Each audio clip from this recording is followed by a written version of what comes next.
Christmas. When the snow starts to fall, then you know it's Christmas for the children above all.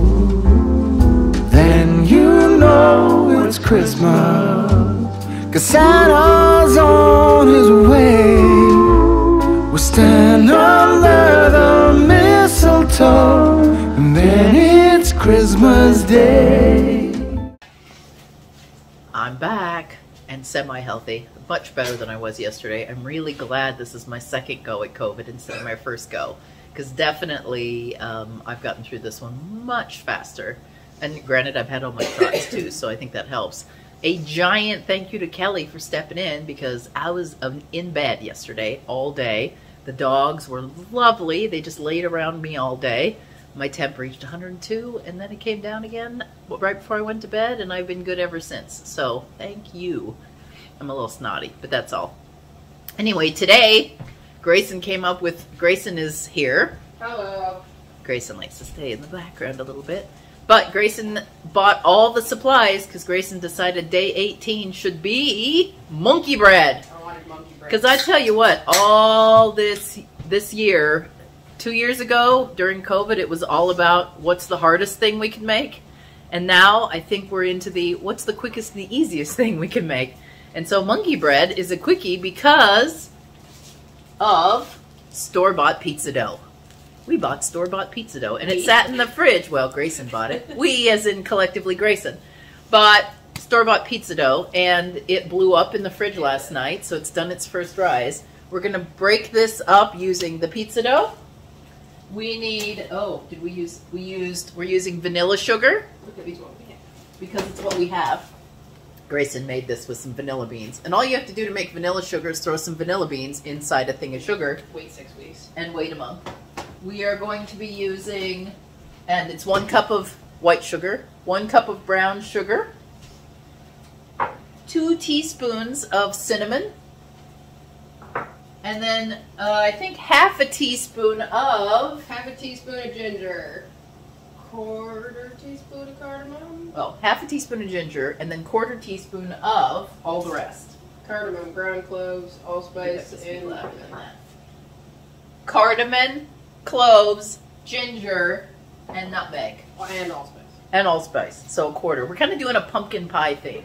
We're also going to add in, we think, pecans and orange zest.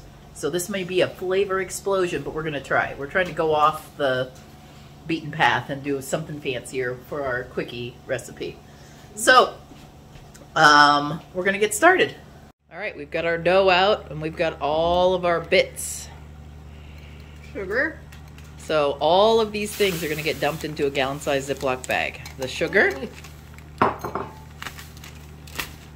And now that it's in there, it'll be easier. The brown sugar. Whoop. Oh, maybe easier. It's fine. Maybe easier. It's fine. The cinnamon. The mixture of other spices, which we'll put in the info below. All right. And that's it, right? The rest of that goes on top. Yeah. All right, so now this is going to get shakied up. Shaky. Blended. And if the bag opens, you lose. Yeah, let's not open the bag. Shaky.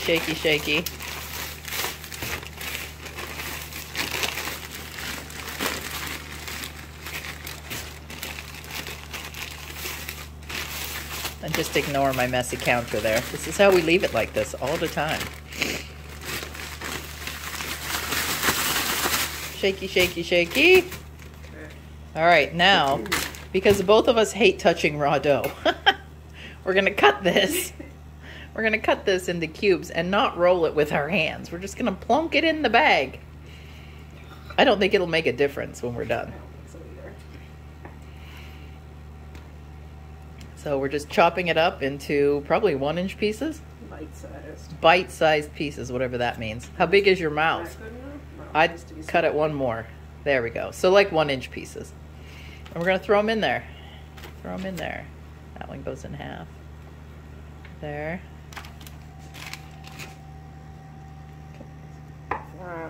Cut. No, well, that's, yeah, go ahead. Whatever. I don't think it makes that big of a difference. That one's a perfect 1-inch pairing. There.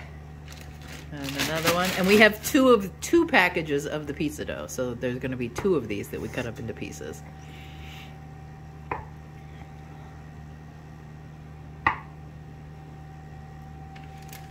And then I'm going to shake it so they don't stick together. so we've put half of a pizza dough in to this bag and we're shaking it.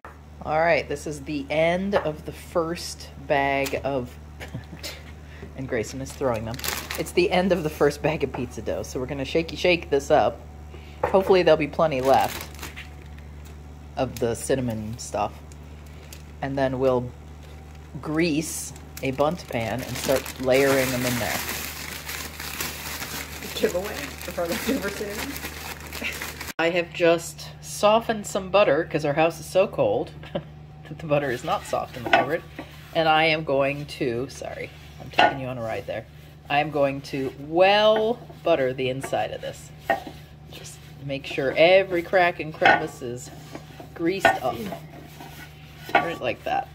All the way around it. Because now it's time to start putting the blobs in. Alrighty. So we are scooping it out of the bag with a wooden spoon and into the bunt pan. You could do with this with your fingers, but we're weak. We don't like how it feels, so we just use a wooden spoon instead. That's also why we didn't break the dough off with our fingers. That sounds like a nightmare. In the bottom of this container, in the bottom of the bunt pan, there are orange zest and a little bit of pecan sprinkled in. And then we're going to do another layer of orange zest and pecans here in a minute before we cut the second bag of dough. Another asset is a dog to eat what you drop. Yeah, we do have here. Well, there's a dog right there. He's right at our leg. Do you see him? Don't pay too close attention to my messy floor that needs mopping. The dog is close. He spent the morning at doggy daycare and he's tired and clingy. Okay, there it is. So we're going to sprinkle on orange zest. More orange zest. More orange zest. Sticky! And I'll sprinkle on the pecans. And pecans. The pecans are my addition because I love pecans. In addition to that, Grayson is allergic to walnuts, and Nicole is allergic to almonds. So pecans, pecans are the safety nut. Don't call it that. That's what she said.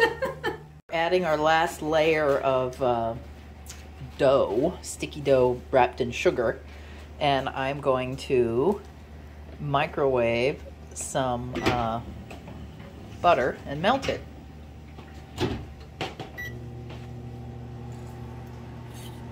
And then we're adding, all in all, we've now added 2. This will be a 3rd layer of orange zest and pecans. And then we'll put the top layer on and do a 4th. And then we'll be done. Ready for the oven. And the last layer of cinnamon sugared blobs of dough. Oh, you're getting sloppy and taking some of the extra with it. Oh no. No, you're not? Why would that be a problem? It would be nice and juicier. I'm gonna put some on top. Oh, we're gonna make a streusel topping, I think. Not as much as that cinnamon sugar stuff can be streusel.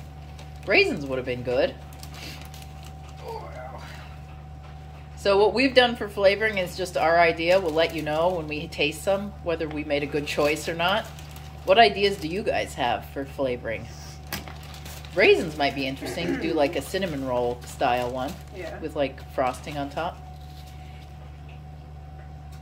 All right. Well, so definitely 2 packages of pizza dough is a good amount. Of the we might have amount. Yeah. Oh, is this from Winco? Yeah. Okay, this is the Winco pizza dough. I know they have it at New Seasons as well. I don't know where else. These I were think 17 ounce. Oh, 17-ounce pizza doughs? Yeah. All right. Most grocery stores now sell fresh pizza dough, so. Yeah. And honestly, the recipe we looked up said biscuit dough in a can. Which, no thanks. It's not my favorite, so that's why we went with the yeast dough. All right, and we're sprinkling probably about a 1/4 cup of the cinnamon stuff. And then all the rest of the zest from two oranges. mandarins. We're gonna sprinkle on the last of the pecans. About, I don't know, 3/4 of a cup, a little more than half a cup. Probably stop there. I went crazy with the pecans because I love cut them. a few too many. And then we're gonna pour over some melted butter. I might need to remelt some of that because it was a little, is it good?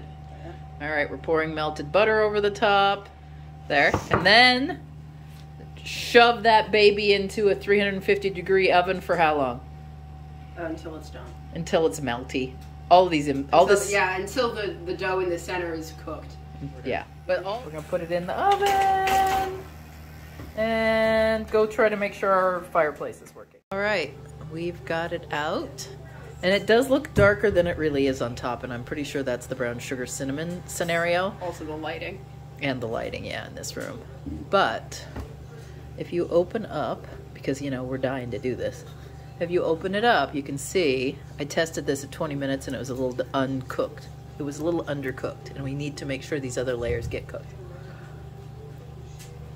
Nope, definitely done now. So, oh, we were lighting it up. There you go. One finished. Ooh, and it's so orangey. It's very good. The orange is super good. You can really taste it. It smells really good. Yeah, we'll definitely get the spice mix because it's good. Definitely good. Oh my god. All right. I highly recommend this. I chew on this. This is really good. I highly recommend the monkey bread with our particular spice mix because it's delicious. I almost wish all of it could be crunchy. Maybe we need to put it in a flat pan next time. Mm-hmm. All right. We highly recommend this monkey bread. Highly. And it may help. Yeah, we approve. It may help that we haven't eaten in 2 days, but, you know, it's delicious with the orange. The orange especially. It's not too sweet either. And it's not too sweet, which I do agree. All right, that's it for me today. If you want to see more videos like this, give this a thumbs up. Leave a comment. What flavors would you put in monkey bread if you could? Grayson and I, Grayson especially, is all about the, okay, that's a basic cookie recipe. Now what can I do to change it and mix it up? And now we seem to be on a monkey bread fest with that idea. Don't forget to subscribe, ring the bell, and I'll see you tomorrow. Bye.